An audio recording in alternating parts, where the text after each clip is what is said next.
Good morning, it's 5 a.m.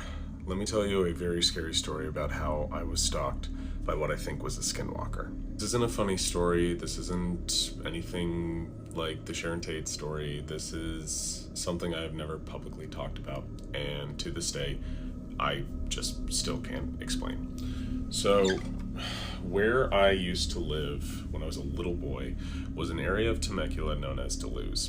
It's this like hilly, mountainous area that sort of overlooks the Temecula Basin. And Duluth is surrounded by oak and avocado groves. So it's dark, and there's like all these like kind of gullies and canyons and stuff like that. And my brother and I would explore them on our bikes. But even before then, I have lived in Duluth twice in my life. Once when I was a little boy from like the ages of like 0 to 5 to we moved, and then I was there from like ages 10 to 12. Anyway, so the first time in Duluth, something that just I've never been able to explain, and this all kind of factors into the same thing. When I was a little boy, in the first house that we lived in, we lived on acreage. Like, we had a couple acres deep in these groves. I called it the big house because it was just a big white house. And so I would always hear voices in the trees. And I was like a very precocious young child, and so I would talk to them. But they were talking to me in a language that I never understood. I never could figure it out. And when we started to explore the property more, as my brother and I grew up, we found arrowheads. There was a little creek that ran next to the house, and we found arrowheads and like artifacts. And so like there was also this like giant stone in the backyard, like deep. And it had these like holes, like where someone would take like a stone and like grind like corn. But I could never get over the fact that whenever I would be by myself in the backyard, I always felt like I was being watched. And so one night when I was a little boy, I asked my dad in the middle of the night to walk down to the kitchen with me and get a glass of water. And we had this really big plate window in the kitchen, and staring back at me were these giant orange eyes.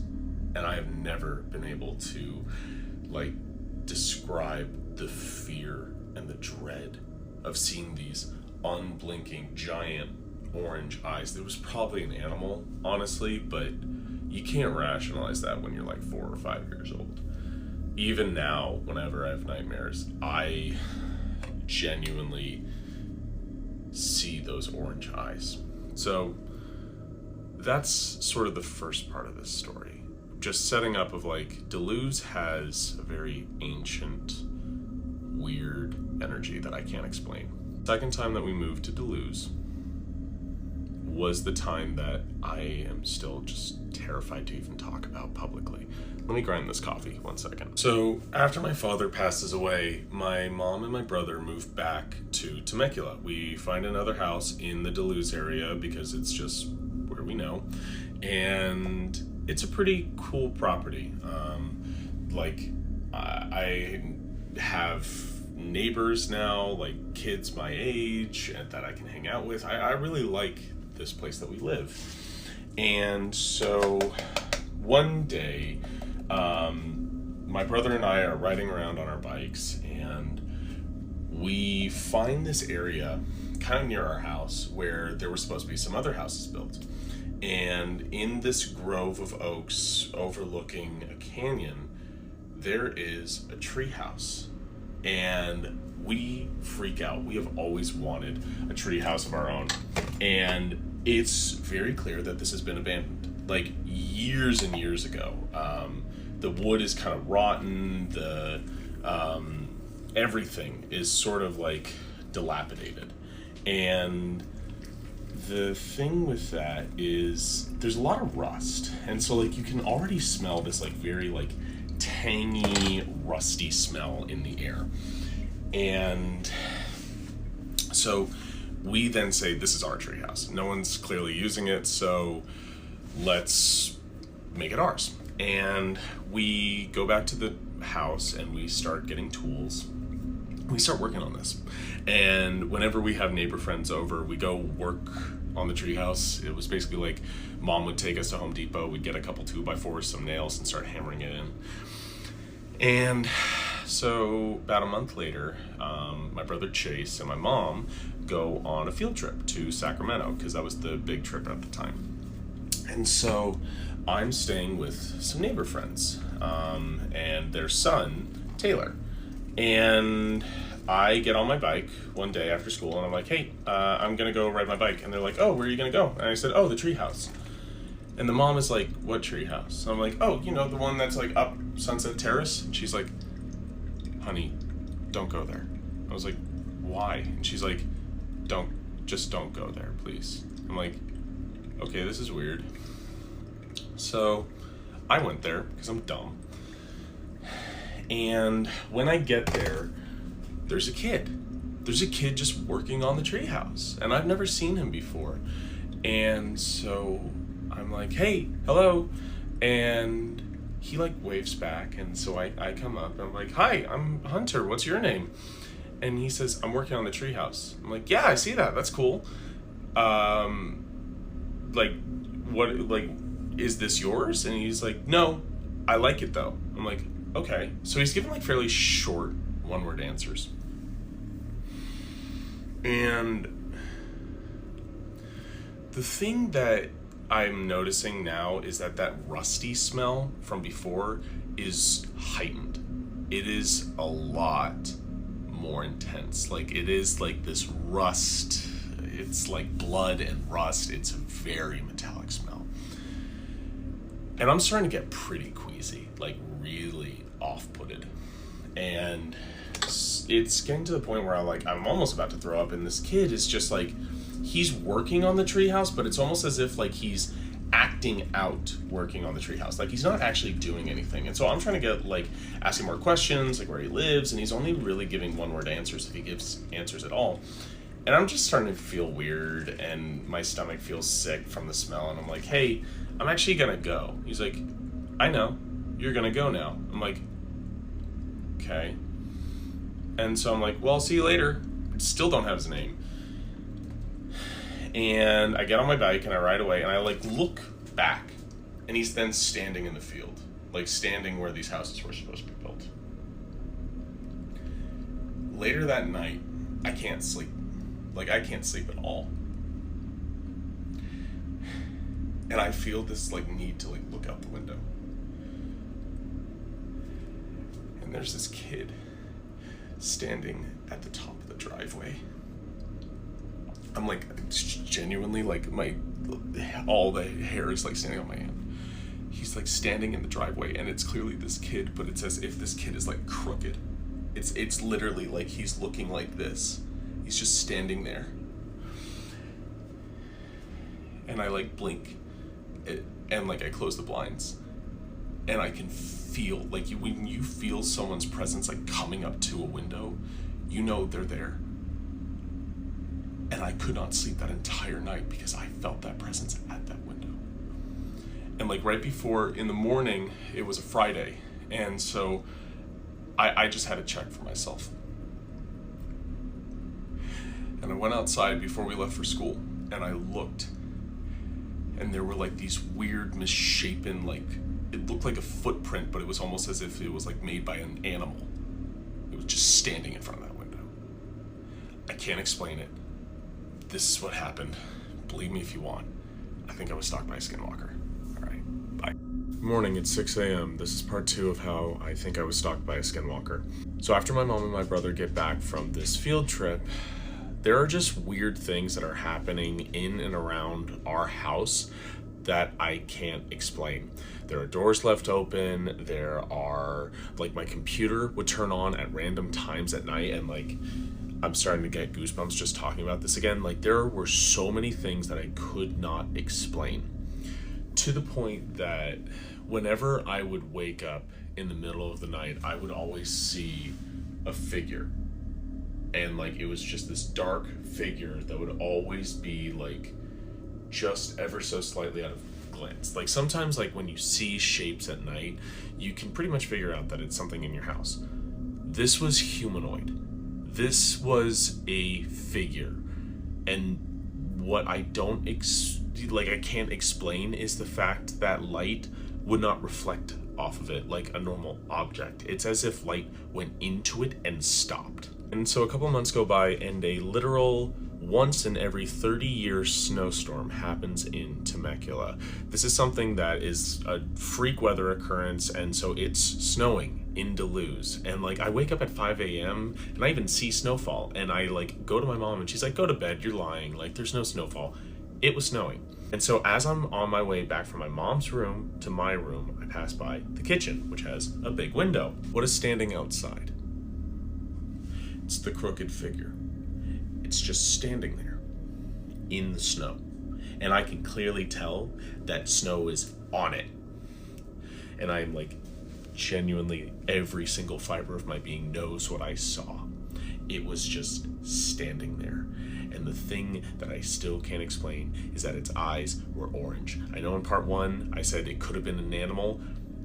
Every fiber of my being says that that thing had orange eyes. It felt like this thing has been following me since I was a child. Later that day, we play in the snow, all that, but I take a second just for myself and I walk out back and I see the same prints. It's the exact same prints that were outside the window. It's there. It was there. I know for a fact that up until we left that property, it was always there. And it was always in some way, just like in my peripheral, in my vision, around me. It wasn't like it was stalking. It was as if it was trying to learn my behavior. But here's kind of the weirdest part about all of this. It never felt like it wanted to do anything nefarious.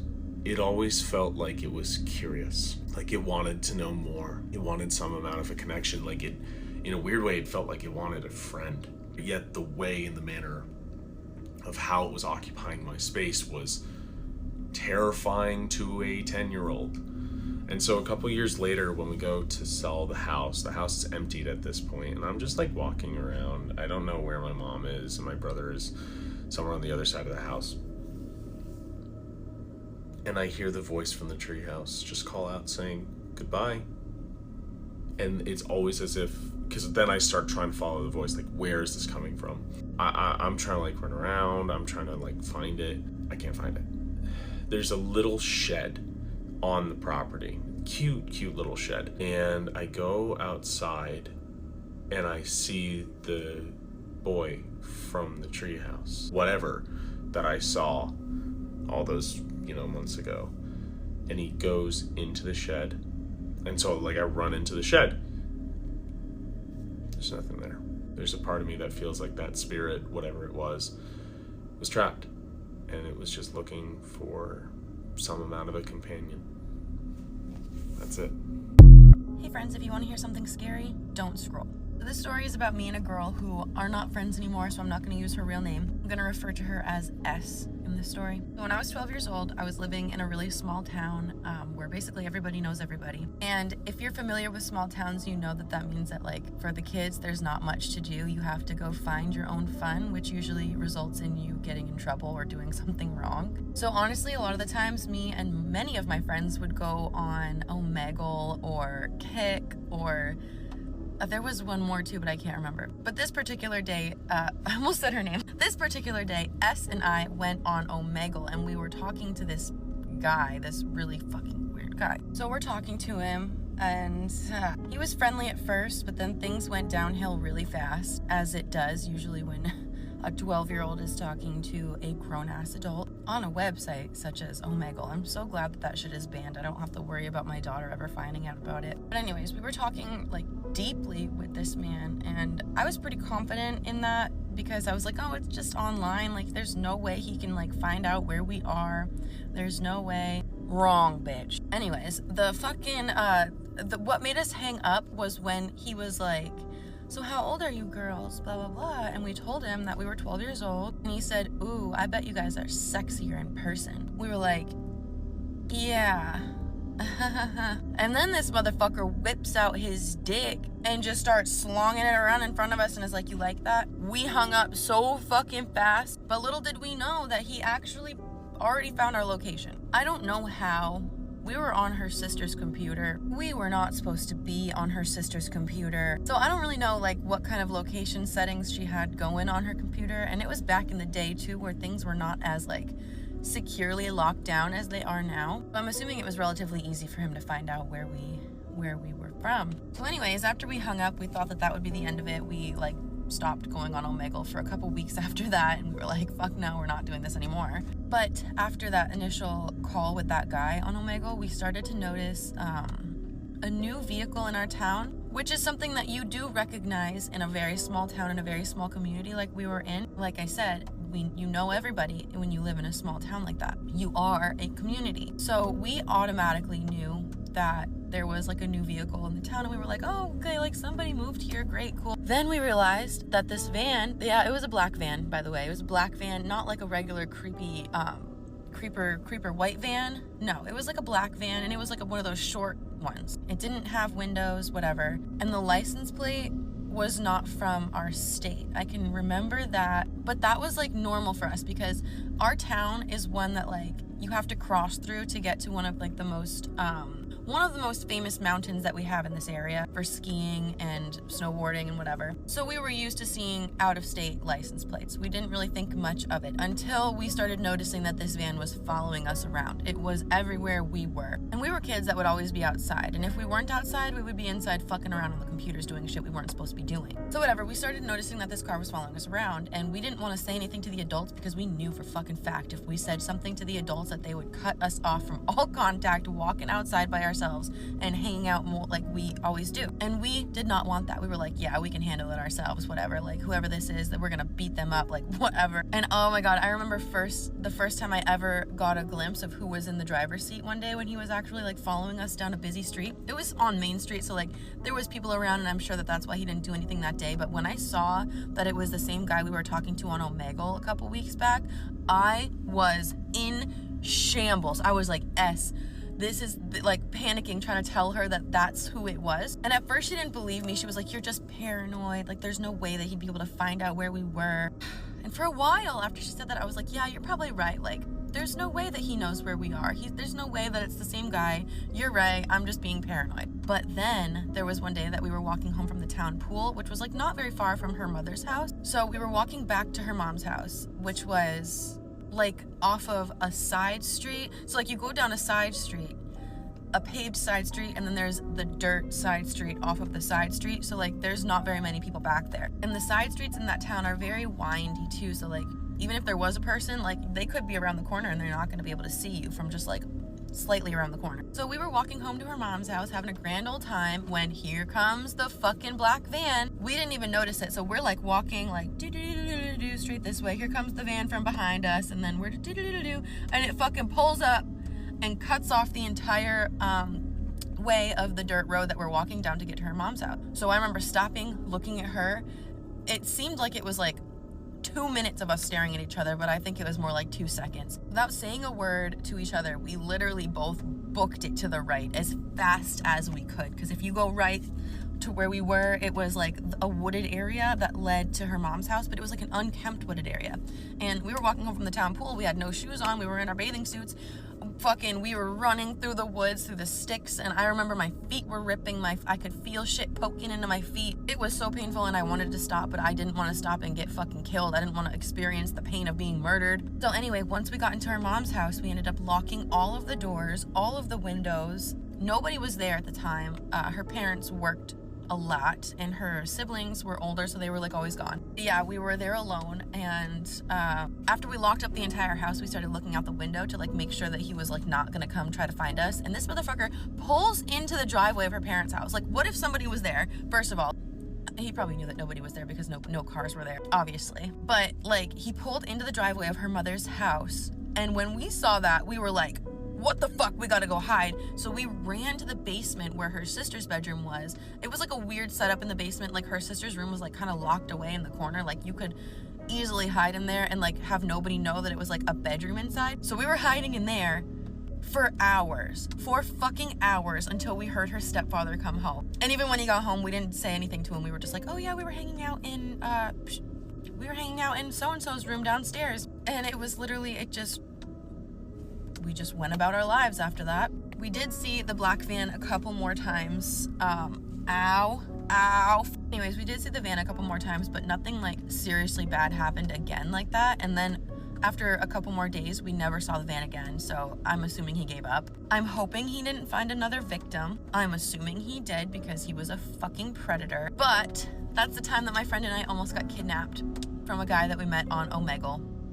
Yeah.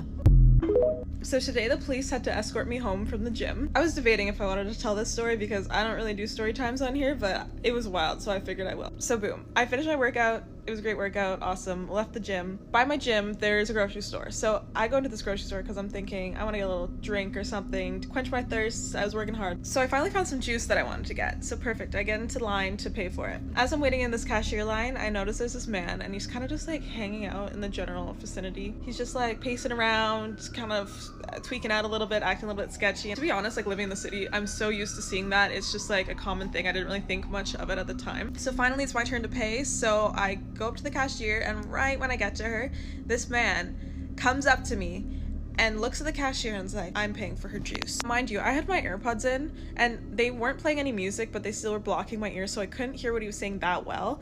But he was, because he was kind of mumbling too, but he was saying something about wanting to pay, something about having the money to pay, and something about a girlfriend. At the time, I was like, there's no way he's saying I'm his girlfriend, right? Like, why would he be saying that? So anyways, I look at the cashier, she looks at me, we're both like, what is going on? I just slide her a $10 bill, she processes the transaction, gives me my change, and then she's like, are you okay? And I'm like, yeah. So then I leave the grocery store, and I'm right outside the grocery store when I hear a yell. So I turn and look, and there's a different man, and he's waving his arms, and he's waving, and his eyes are wide, and he's pointing. He starts pointing.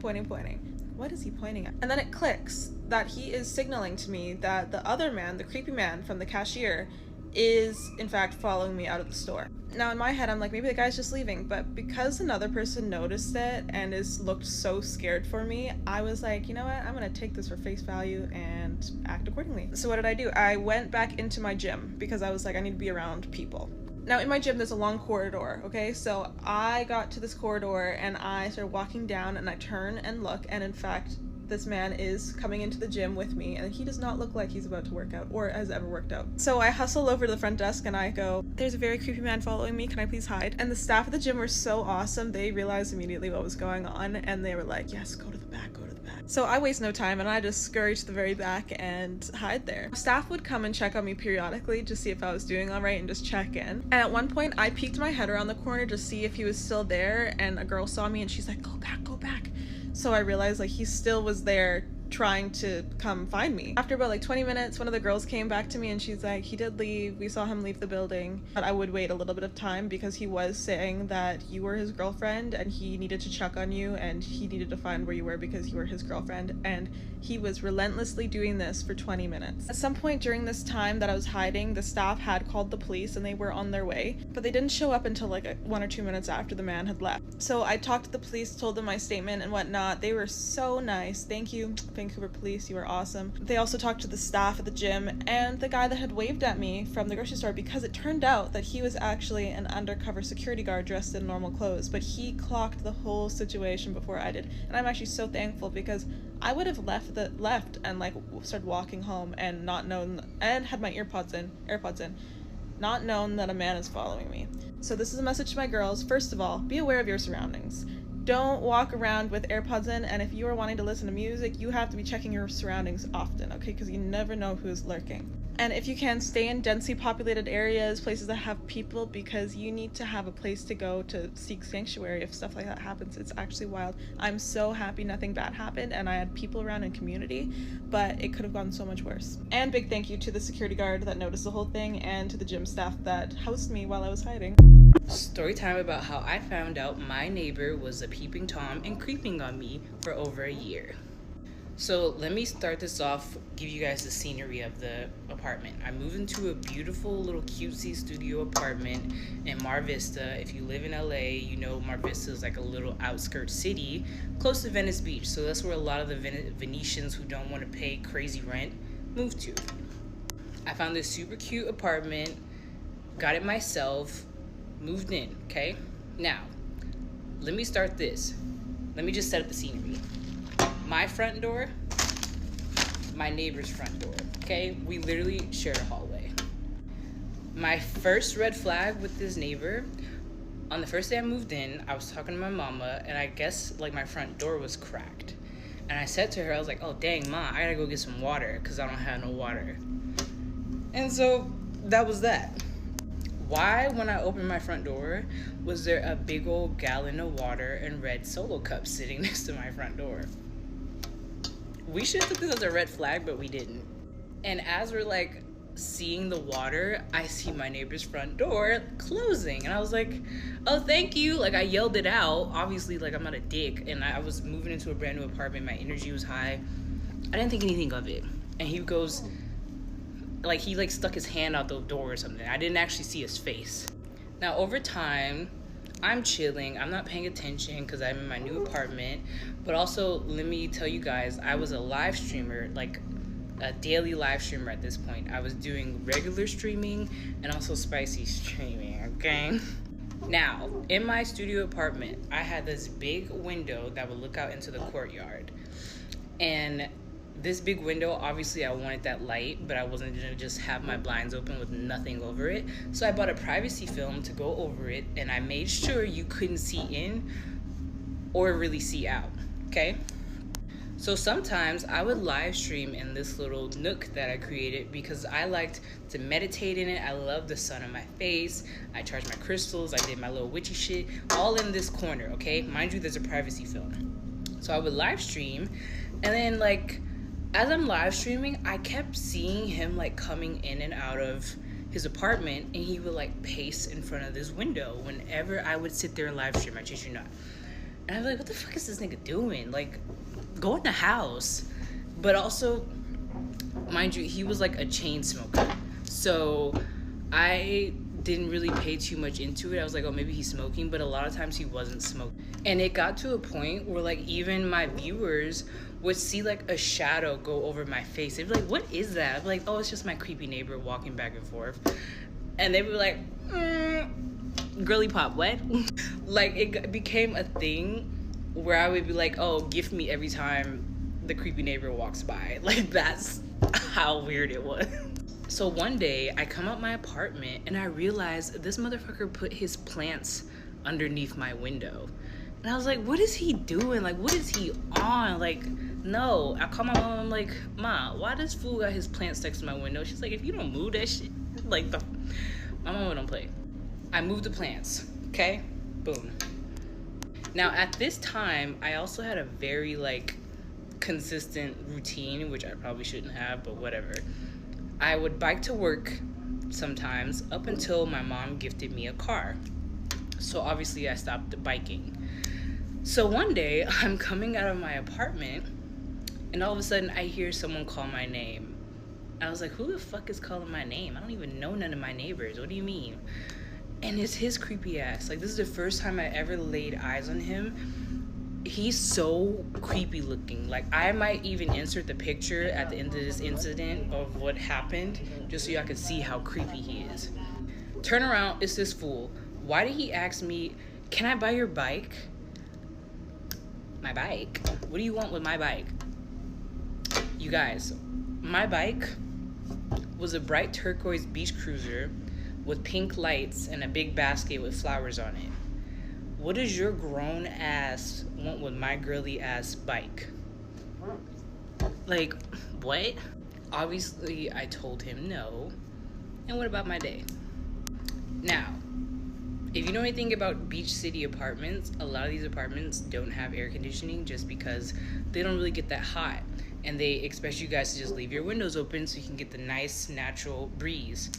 Now in my bathroom had like a foggy window. And obviously in your bathroom, you don't want mold to grow. So I would leave the window open. I had 2 windows facing the street.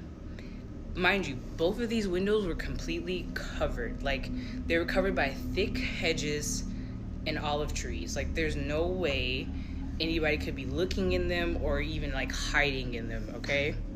So the bathroom window, I would leave it cracked open just so I could have like air circulation, and it was completely covered. Didn't think anything of it. Until I started having nightmares about my bathroom. Like, literally, I would wake up in the middle of the night staring at my bathroom thinking somebody was gonna come in through it. Like, I cannot.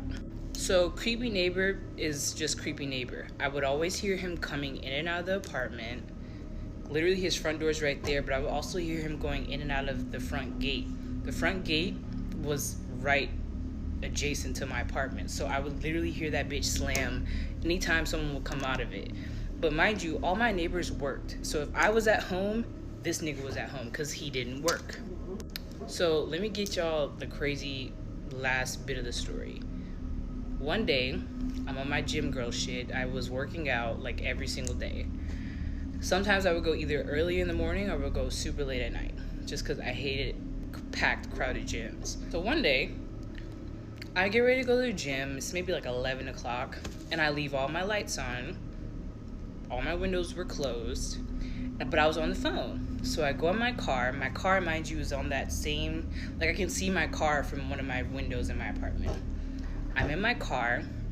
Something told me to leave all my lights on. I'm in my car windows are completely tinted, so you can't see if I'm in it or not unless the car is on. I'm in my car finishing up a phone call, and the person I was on the phone with knew about the creepy neighbor, funny enough. And I was like, oh, here comes the creepy neighbor, because I see his ass coming out the front gate, right? And he's doing his creepy stuff, like he's pacing, like he's just pacing for some reason.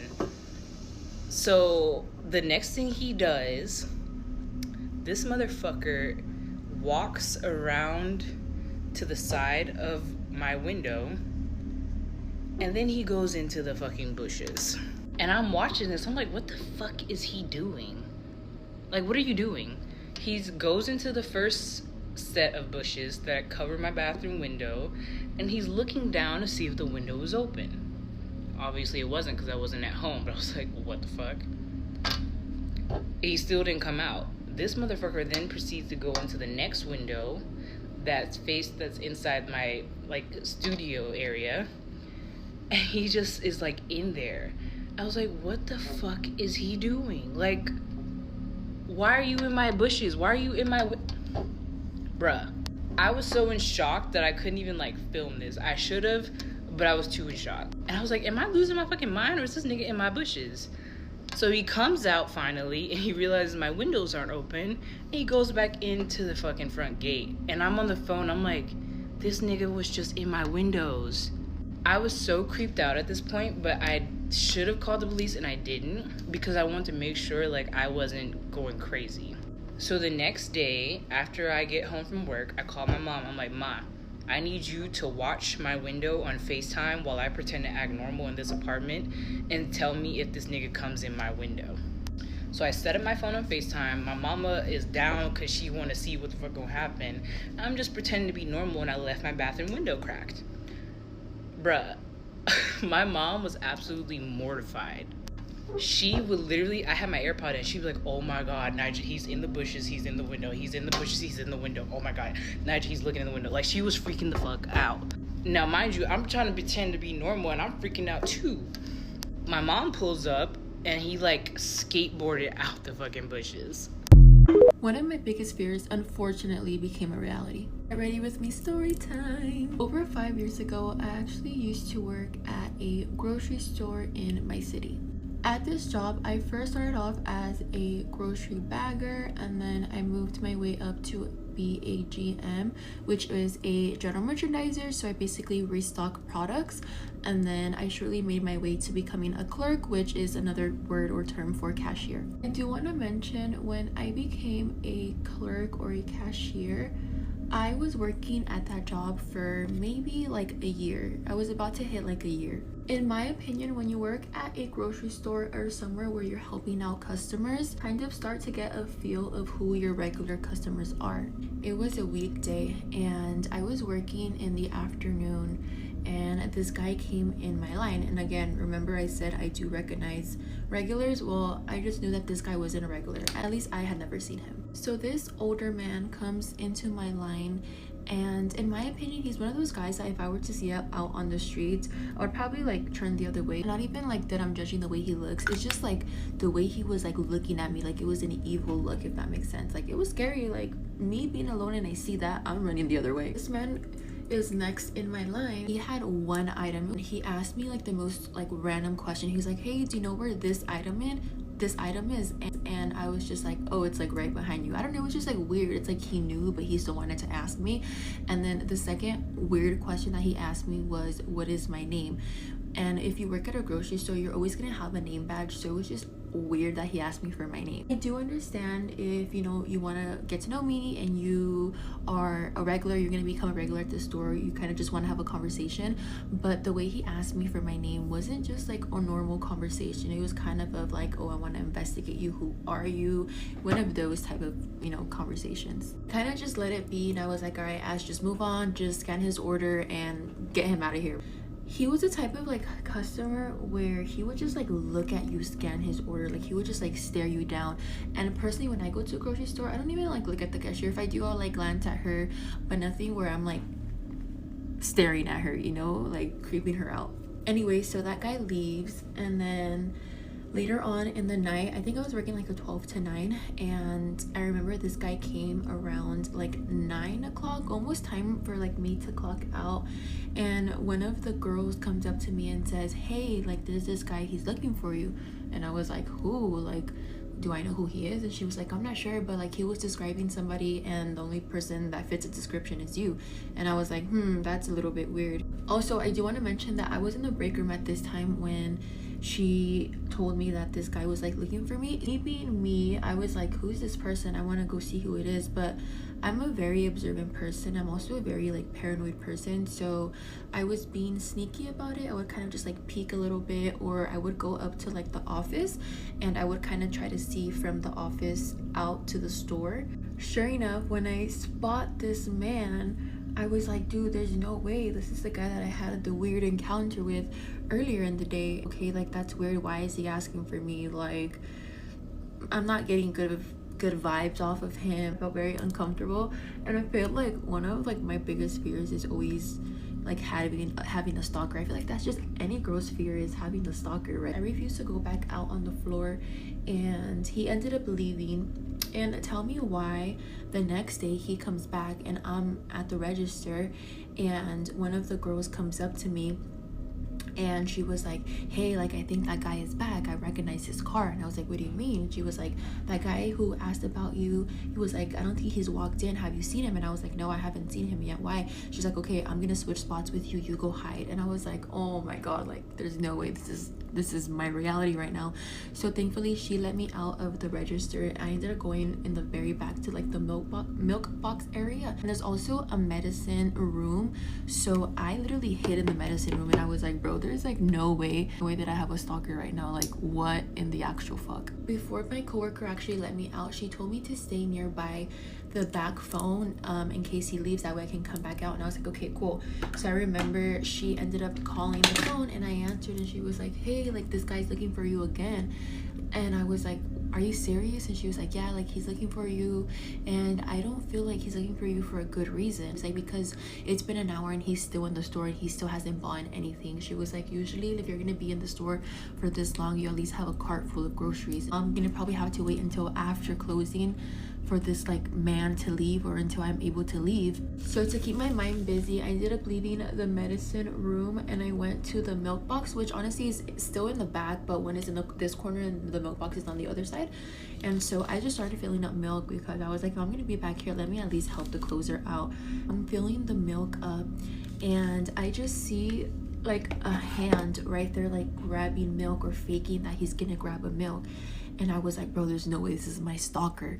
And so I look, and sure enough, it was him. And I was like, oh hell no. So I literally left the milk box area and I went back to the medicine cabinet or the medicine room, and I just stood there. I was literally hiding in between boxes.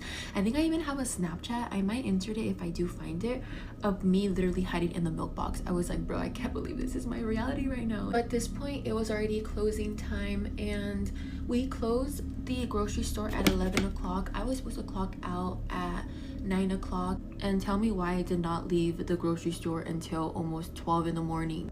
I left that late because this man's car was still in the parking lot. He had one of those car vehicles where, like, you know when somebody passes away, they have like that certain type of vehicle they put like the casket in and the person in. Yeah, he had one of those. Yeah, when I seen that he had that type of car, I was like, oh hell, I'm not about to walk out, and the last thing I need is for him to know what kind of car I drive. This guy finally leaves, and then I end up leaving as well. As I'm on my way home, I decided that I wanted to go to the gym, and the gym to my job was only like 3 minutes away. It was over the bridge. I walked into the gym and I went to the squat rack, and tell me why I seen my stalker at the gym. Welcome to part 2 of the time I had a stalker. If you have not watched part 1, I highly recommend you to go watch that video first. That way you guys can get a clear understanding of what exactly is going on. But let's get started. At this point, I am at the gym, and I did arrive to the gym. I made sure that that specific car wasn't there. I did see in the comments you guys left that he drives a hearse. Yes, he does drive a hearse. That's the type of car that he drove. I just couldn't think of the name at the moment when I was saying the story time. I would drop a picture right here of what that car looks like. So imagine having a stalker and he drives this. Of course you would be creeped out like I was. I didn't see his car at the parking lot of the gym, and neither the shopping center, so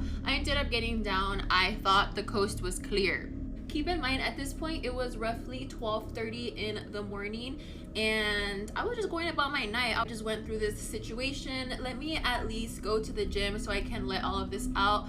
The gym has always been my safe spot, so that is the place that I ran to. Particular night I was doing legs.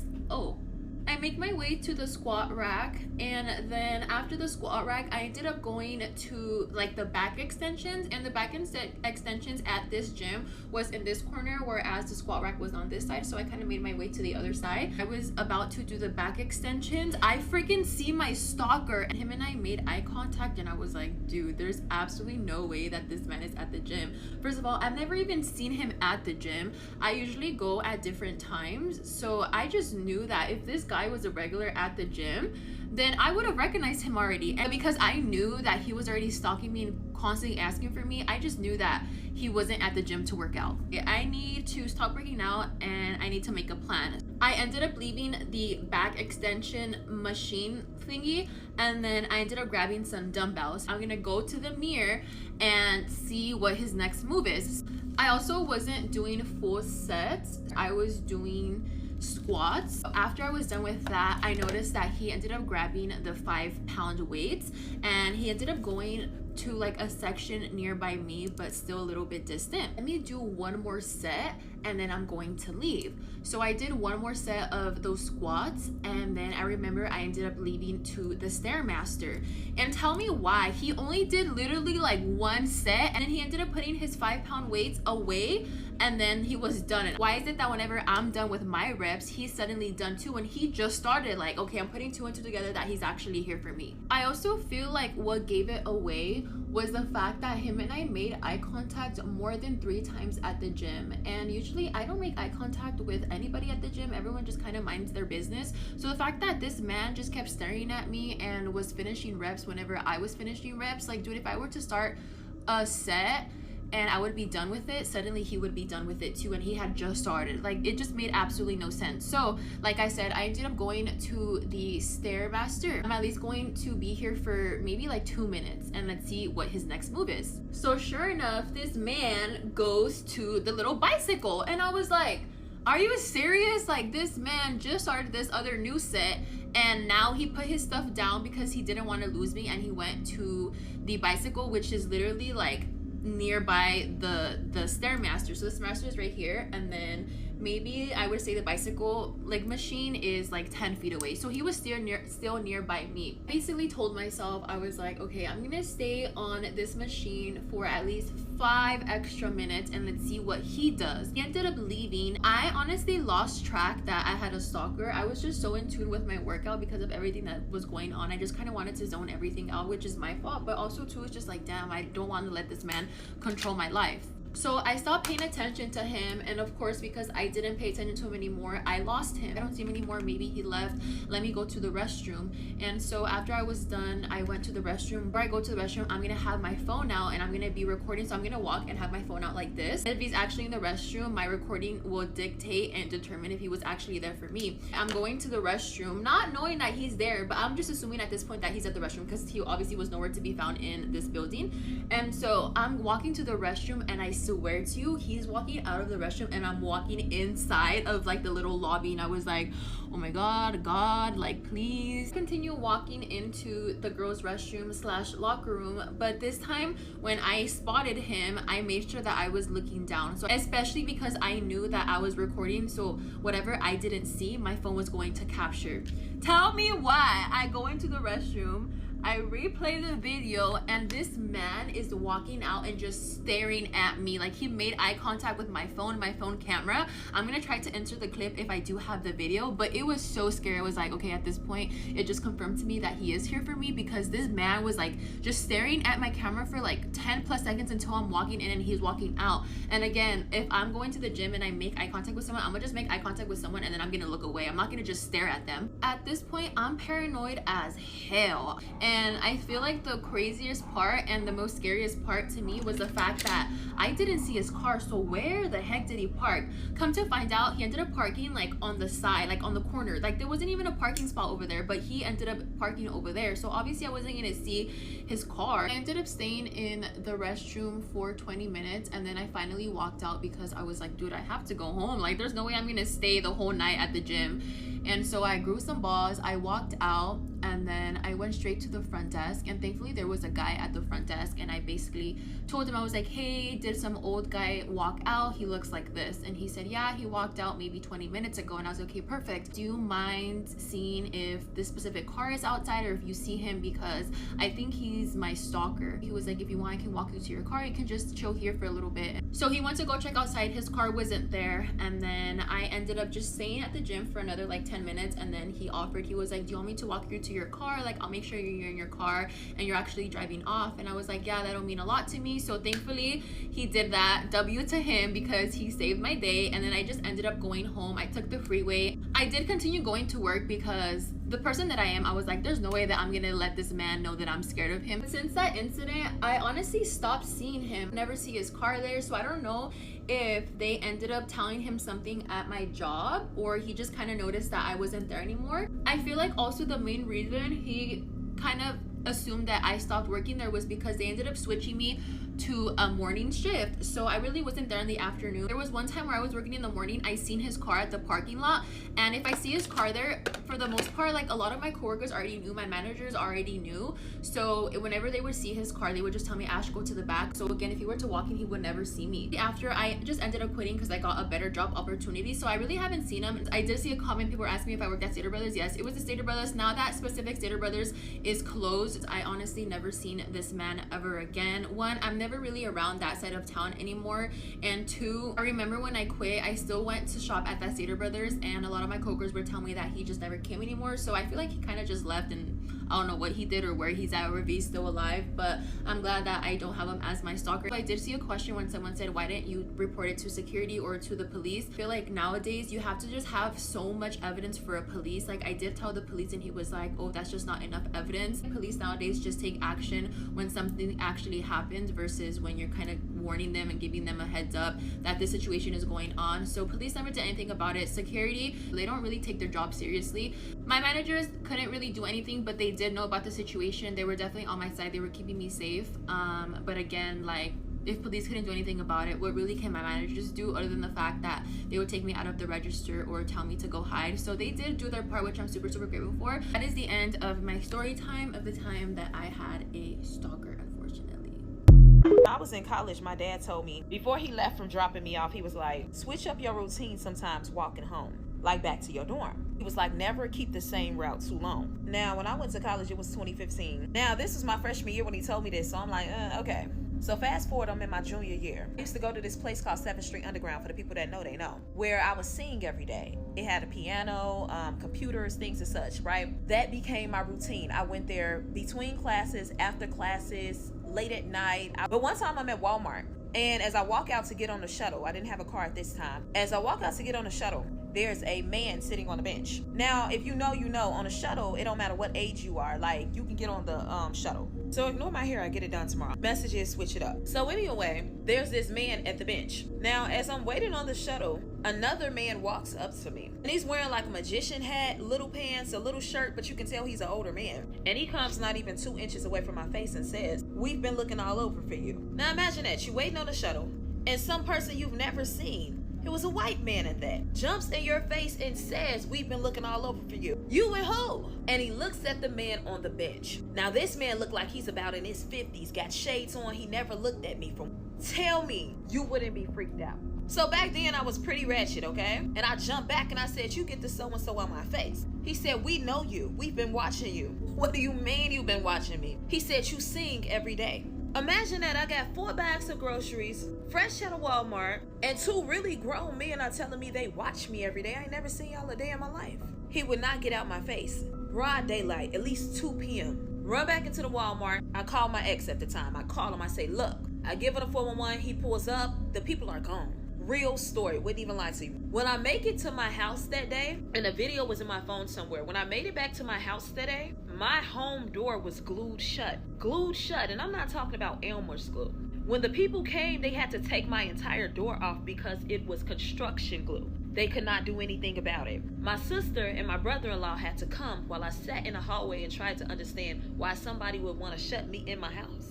Long story short, when I took it to management of that complex at the time, she told me don't say nothing, it would make the school look bad. My point is, because I lost the plot, I promise you I did, just thinking about it. Switch up your routine, always. From that point on, I had about 4 different ways to make it to my apartment. The back way, the front way, through the classes, through the buildings. Never be too predictable. Bye, y'all. I was stalked in the Salt Lake City airport and followed onto my flight to DFW, and here's what happened.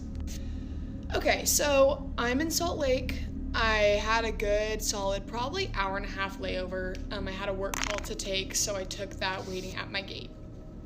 And while I'm waiting at my gate, I'm on my work call on my computer, and I look across from me, and there is this man sitting there.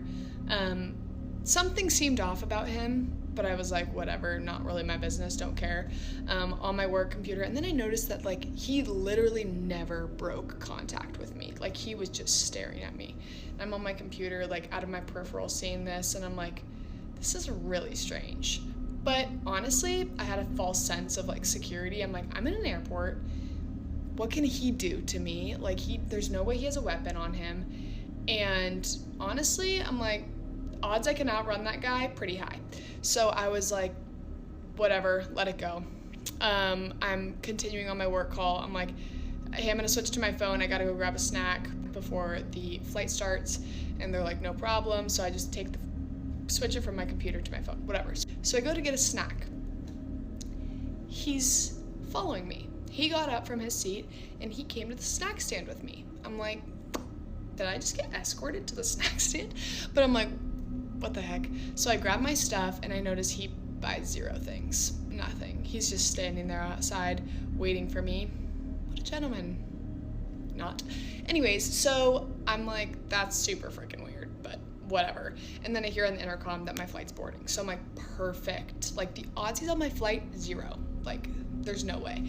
So I head over to my gate and I'm waiting there, and I'm like one of the middle boarding groups, probably group 5 or something. And I start to board, or they start to board, and then they call my group.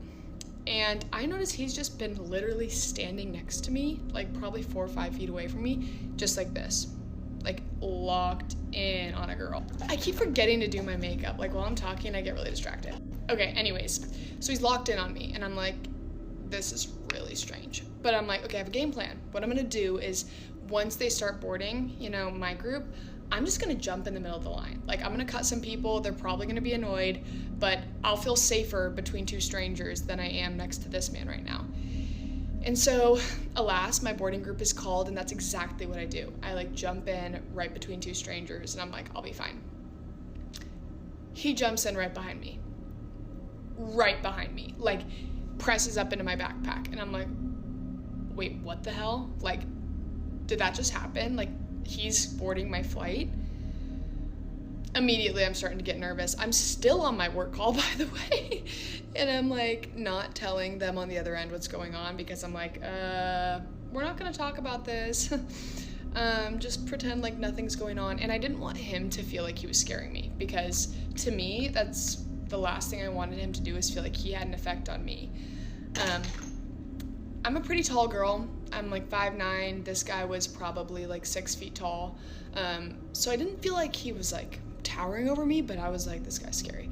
Anyways, so I go to scan my ticket, and alas, he scans his ticket, and I'm like, holy frick, he is on this flight. And we're going down that, I want to call it a jet bridge, but I don't know if that's what it's called. But let's call it a jet bridge. We're walking down the jet bridge to the airplane, and he starts pushing me from behind, like legitimately pushing me. And I'm like stumbling each step, and I keep turning around like, is this actually happening? And I think you think in those moments you're gonna stand up for yourself, because for me, I'm very confrontational. I did not. I was like, this man could be on drugs. There could be something going on here. Like, I genuinely could put myself in danger if I like turn around and like say something. So I'm like, just get to your seat. Like, you'll be fine. So I get in the airplane and I'm walking down the aisle. I'm like 18A or something. I looked it up in my text to see because I was like texting my mom and I'm like, hey, something really scary is going on. And I'm walking to my seat and he shoves me so hard that I hit my head on the overhead bin. So now I'm like kind of disoriented because I'm like, whoa, I just got shoved so hard. Now my head hurts. Like, what's going on? And the people around me are kind of looking at me, but oddly, no one says anything. Nobody. And honestly, I'm not even like mad at that because I didn't say anything for myself either. Like, I think the shock is overwhelming. So I just like, I all of a sudden get to my seat and I'm like, oh, praise God. And I sit down and he sits at the seat diagonal from me in the aisle. And I'm like, holy frick, he's sitting right next to me. And I'm like, I start to like shake. I'm like texting my mom, like, this is what's going on. This is really scary. And she's like, I'm gonna call DFW right now and see if they can have like police waiting for you when you get off to escort you, because I was flying alone. I was going to get my bag, and then I had to take a shuttle to the place that I parked my car, and like easily he could have followed me all of those places, all the way to my car if he really wanted to. And so my mom's like, I'll call them, whatever. Just like, stay calm, it's gonna be okay. She's like, talk to a flight attendant. Well, the flight attendants are nowhere nearby, everyone's boarding, you know how it goes. And he starts to like vape and blow it out his nose, making eye contact with me, and I'm like, oh my goodness, what is going on? What is this guy's deal? And so I'm really, really nervous because now he's shown like he's aggressive toward me by shoving me. He is like locked in on me. And so I write in my notes because I'm really, really scared to say something. I write in my notes like what's gone on. And I wait for the flight attendants to come around for the first round of like beverages or something. So once we get in the air, I'm like shaking my leg, like, when can I talk to a flight attendant? When can I talk to a flight attendant? They finally start to come around, and I show this kind flight attendant the note in my notepad, and she immediately is like, get up, come with me. And so I'm like, done, got it. Like, I already had my bag packed. Like, I didn't unload anything, not a charger, not my AirPods, nothing. I was like, I'm moving as soon as possible. So I get to the back, she asks me a bunch of questions. The other flight attendant asked me a bunch of questions, and turns out that man bought a last-minute ticket, and that was not his seat. He chose an empty seat next to me, and they had to file a police report immediately, and they called the police on the ground. I sat in that jump seat for the entire flight in the back with flight attendants. They were so kind. They gave me like little snacks and like checked in on me, made sure I was okay, talked to me like the whole time. And so we land in Dallas, and the police are waiting on the other side for him when we got off the plane. And I was really nervous, but I felt a lot better that they were there. But he was like staring at me the entire time he was with the police. They escorted him to the baggage claim area because that's where his bag was, and my bag was there. But they couldn't really do anything after that. Like, they could only ask him questions and then like move on, because what is there to do? Like, they couldn't arrest him. And so then they leave, and I'm really nervous, and the flight attendant is there. She's like, let me take you to your car. And this flight attendant literally had her mom pick her up from the airport. This must be like the thing that they do, but her mom drove me to the parking place, to my car, and let me like get out, put my bag in my car and everything while they were still there, so that I wouldn't be alone. I just want to say airports are safe. I did feel safe, but I'm so glad I said something, and always say something if something like that is happening to you. I had a false sense of security, and I'm so glad that my mom was on the other end. Like, you need to say something to someone, because I was just like nervous, and I thought this isn't worth reporting. Like, he was just like, maybe I'm just overthinking it. No, I was not overthinking it. All of this is insane. Even saying it back, like, this is literally insane that I was like even thinking about not saying something. Always say something. And I just want to say thank you to that American Airlines flight attendant. I don't remember her name. I have no idea where she is now, but if you remember me and you're out there, thank you so much. You seriously changed everything for me. I was so scared, and I was so comfortable with you and your mom. So let this be a lesson that people are scary everywhere, but there are also good people everywhere. So I'm grateful for that flight attendant.